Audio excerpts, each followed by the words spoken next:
فاسألوا الذكر إن كنتم لا تعلمون۔ تو اے لوگو علم والوں سے پوچھو اگر تمہیں علم نہ ہو۔ صلوا علی الحبیب صلی اللہ علی محمد صلی اللہ علیہ وسلم۔ مبارکہ کے بہت سارے شان نزول علماء تفسیر نے بیان کیے ہیں، لیکن ان سب کا نچوڑ یہ ہے کہ بیسیکلی یہ آیت مبارکہ اس لیے نازل ہوئی کہ بہت سارے صحابہ کرام علیہ رضوان کو یہ بات، یہ مسئلہ، چونکہ ظاہر ہے اس وقت دین نیا نیا آ رہا تھا، دین کے سارے احکامات اس وقت سارے پہنچے نہیں تھے، تو ان کو یہ نہیں پتہ تھا کہ ہم اگر کسی ایسی جگہ پر نماز پڑھیں جہاں پر قبلہ معلوم نہ ہو تو اس کا کیا کریں۔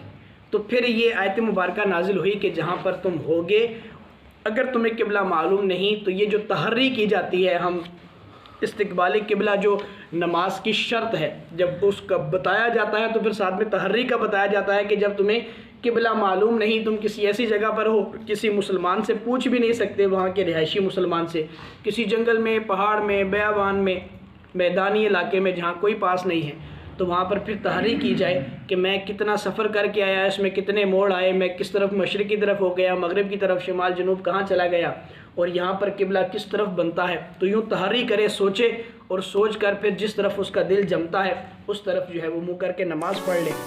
تو یہ بیسیکلی آیت مبارکہ اس لیے نازل ہوئی۔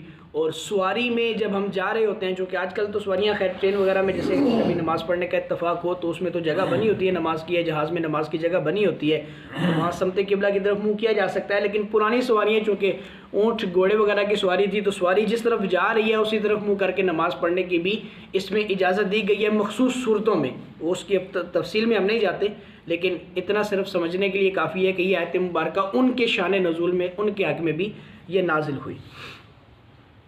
وَقَالُوا اتَّخَذَ اللَّهُ وَلَدًا سُبْحَانَهُ بَل لَّهُ مَا فِي السَّمَاوَاتِ وَالْأَرْضِ كُلٌّ لَّهُ قَانِتُونَ، اور بولے خدا نے اپنے لیے اولاد رکھی، پاکی ہے اسے، بلکہ اسی کی ملک ہے جو کچھ آسمانوں اور زمینوں میں ہے، سب اس کے حضور گردن ڈالے ہوئے ہیں۔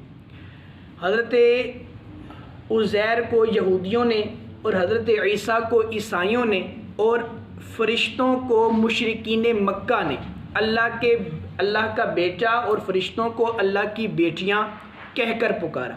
وہ یہ کہتے تھے کہ فرشتے اللہ کی بیٹیاں ہیں، اور حضرت عزیر کو اور حضرت عیسیٰ کو یہودیوں اور عیسائیوں نے اللہ کا بیٹا قرار دیا۔ تو اس بات کا رد اللہ تبارک و تعالیٰ نے اس آیت میں فرمایا کہ اللہ کے لیے کوئی اولاد نہیں ہے، یہ جتنی بھی ملکیت ہے، یہ جو کچھ بھی ہے، یہ سب اللہ کی ملک میں ہے، لیکن کسی کی اولاد کو اللہ اپنی ملک میں نہیں کرتا۔ ایسا نہیں ہے کہ کسی کی اولاد ہو، جیسے حضرت عزیر بھی تو ظاہر ہے کسی کے بیٹے ہی ہیں، حضرت عیسیٰ بھی حضرت مریم کے بیٹے ہیں، تو ان کو اللہ اپنی ملکیت میں لے لے، ایسا نہیں ہے۔ مطلب ملکیت سے مراد یہ نہیں کہ وہ اولاد کی ملکیت لے لے، ایسا نہیں ہے، بلکہ اللہ ان کا خالق ہے، ان کا مالک ہے، ان کو بنانے والا ضرور ہے، لیکن یہ اس کی اولادیں نہیں ہیں۔ بدیع السماوات والارض واذا قضى امرا فانما يقول له كن فيكون،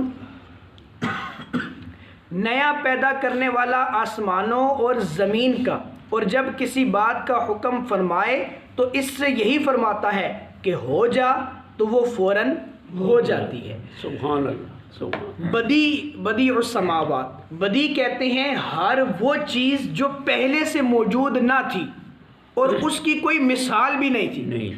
زمین و آسمان جب اللہ نے پیدا فرمائے، یا اس کے علاوہ اور جو کچھ پیدا فرمایا اللہ نے، اس کی مثال کیا پہلے ملتی تھی؟ انسان کو جب بنایا تو اس سے پہلے کوئی انسان تھا؟ نہیں تھا۔ اللہ نے ایک نئی چیز تخلیق فرمائی۔ پھر ایسے ہی جب زمین و آسمان کو بنایا تو اس کی کوئی مثال نہیں تھی۔ آسمان کو اگر آپ کبھی دیکھیں، سورہ ملک کو پڑھیں، اس کا ترجمہ پڑھیں، آسمان کو دیکھیں، یہ گنبد نما لگتا ہے، گنبد نما۔ ہم ایسے دور سے دیکھیں تو ایسا لگتا ہے کہ وہاں سے آسمان جھکا ہوا ہے اور زمین کے ساتھ ملا ہوا ہے، ہم وہاں پر جائیں گے تو ہاتھ لگائیں گے تو اس کو ٹچ ہو جائے گا، لیکن جب وہاں جاتے ہیں تو وہ اس سے آگے اور چلا جاتا ہے۔ تو یہ گنبد نما ایک اتنا بڑا چھت اللہ نے بغیر کسی پلر کے کھڑا کیا ہے، تو یہ اللہ تبارک و تعالیٰ کی بنائی ہوئی وہ چیزیں ہیں جن کی مثال اس سے پہلے نہیں ملتی تھی. تو بدی کہتے ہی بیسیکلی اس کو ہیں جو ایسی چیز کو پیدا کرے جس کی مثال پہلے نہیں ملتی تھی. تو یہ ذات کس کی ہے؟